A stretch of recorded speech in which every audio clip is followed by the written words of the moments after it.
กินข้าวกับปิ้งซีนเด้อพี่น้องกับปิ้งปลาดำเด้อทุกคนแซ่บๆเนาะอยู่ให้อยู่หน้าคือเก้าพี่น้องวันนี้นี่เนาะคน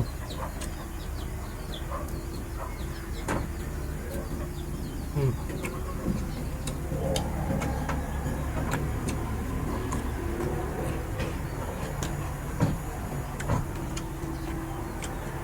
ปิ้งซีนเด้อทุกคนเด้อ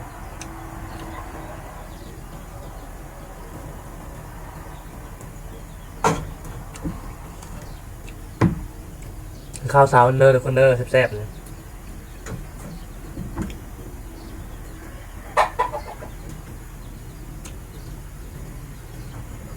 อืม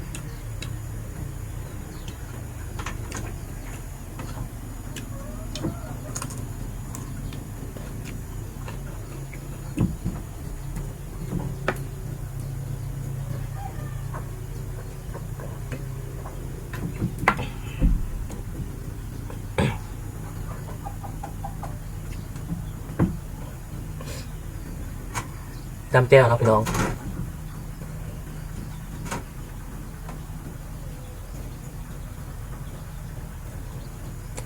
มันเป็นปลาโคตรทุกคน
ปลายามนี้มันชอบมันๆนะทุกคน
สำ